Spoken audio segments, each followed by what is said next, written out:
السلام عليكم واهلا وسهلا بكم. معكم العمراني علاء الدين من قناتكم علاء الدين كرة. اذا تستمر رحله مونديال قطر 2022 وهذه المره مع فيديو تحليل مباراه المنتخب المغربي ضد نظيره المنتخب الكرواتي. اذا جميعكم شاهد هذه المباراه، شاهد اداء المنتخب المغربي، شاهد اداء المنتخب الكرواتي، نهايه اللقاء صفر لمثله بين المنتخبين. اذا قبل ان نغوص في تفاصيل هذه الحلقه مشيو ضغطوا على زر الاعجاب وكذلك اشتركوا في القناه وفعلوا زر الجرس باش يوصلكم دائما الجديد من قناه علاء الدين كرة، بالاضافه الى ترك ارائكم حول مباراه المغرب وكرواتيا في خانه التعليقات في الاسفل. اذا مباراه المنتخب المغربي مباراه انطلقت يعني على الساعه 11 صباحا بالتوقيت المغربي، الساعه 10 بالتوقيت غرينتش، الساعه اعتقد 1 بالتوقيت القطري. اذا مباراه كانت في اجواء صباحيه، في اجواء مشمسه في ملعب البيت في العاصمة القطرية الدوحة. إذا المنتخب المغربي دخل بالتشكيلة الأساسية على الشكل التالي: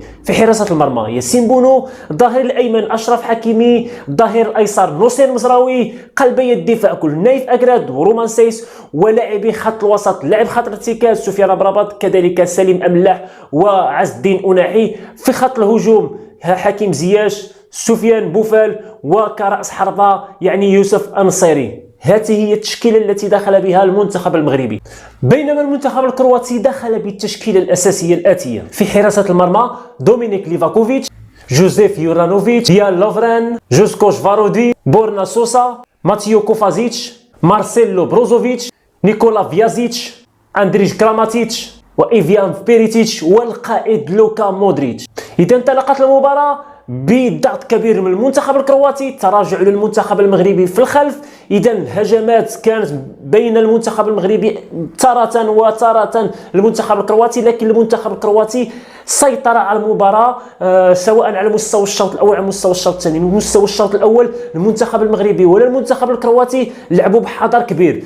عندما تكون الكرة عند المنتخب الكرواتي المنتخب المغربي يتراجع إلى الوراء من منتصف ميدانه إلى الوراء، بينما المنتخب المغربي عندما يمتلك الكرة المنتخب الكرواتي يتراجع إلى المناطق الخلفية. يعني مباراة السعودية ومباراة الأرجنتين كانت درس للمنتخبين، للمنتخب الكرواتي أنه ما يستاهلش أو ما يسهلش المباراة ديالو، يلعب يعني بطريقة يعني مفتوحة بشكل كبير، بحكم أن المنتخب المغربي كيمتلك عناصر يعني سريعة على مستوى الأطراف مثل أشرف حكيمي ونصر مزراوي وحكيم زياش وسفيان بوفال. كان مجموعه ديال الكلام حول اداء المنتخب الوطني في الشوط الاول، اداء بعض اللاعبين. انا كنقول على انها مباراه صعبه جدا. المنتخب الكرواتي منتخب قوي جدا، اقتناص يعني التعادل في الشوط الاول مهم جدا على مستوى اللاعبين، على المستوى المعنوي انهم يدخلوا في اجواء كاس العالم. المباريات الاولى دائما في كاس العالم كدير فرق كبير في الاستمرار في البطوله. شاهدتم يوم امس خساره المنتخب الارجنتيني، هتاثر عليه بشكل كبير في الاستحقاقات القادمه ضد المنتخب البولندي والمنتخب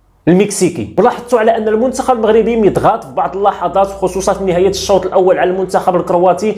كانت هجمات مرتده كبيره جدا وخطيره جدا للمنتخب الكرواتي، ولولا تدخل الحارس ياسين بونو يعني في الدقيقه 44 لكان المنتخب الكرواتي تقدم بهدف مقابل لا شيء. في الشوط الثاني استمر اللعب كما كان في الشوط الاول، المنتخب الكرواتي يضغط يتراجع الى الوراء عندما يهجم المنتخب المغربي، وكذلك المنتخب المغربي يتراجع الى الوراء عندما يضغط المنتخب الكرواتي. حتى على المستوى الدفاعي المنتخب الكرواتي يعني حاول على ان الاظهره ديالو ما يصعدوش بشكل كبير باش يراقبوا التحركات ديال اظهره المنتخب المغربي ويمنعوهم من الصعود، لا حكيم اشرف حكيمي عفوا ولا نصير مزراوي. واكيد على ان يعني خروج نصير مزراوي بالاصابه يعني تم تبديل يحيى عطية الله، واكيد قدم يعني اعتقد 20 دقيقه او 30 دقيقه جميله جدا، كره ممتازه، لاعب يعني من البطوله الوطنيه يقدم ذاك المستوى. يعني الحمد لله يعني ممكن انه يتحسن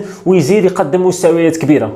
سؤال يطرح على اداء سفيان بوفال. الصراحه سفيان بوفال كان غائب جدا عن المنتخب هذا اليوم، كان حاضر جسديا ولكن ذهنيا كان غائب. العديد من الكرات يعني ما استطاعش انه يراوغ المدافعين الكروات، لان المدافعين الكروات كل ما لمس يعني اللاعب سفيان بوفال الكره الا وكتجبر جوج لاعبين من ثلاثه لاعبين كيديروا الضغط العالي على سفيان بوفال باش يطلق الكره لوسط الميدان او يرجع الكره للخلف.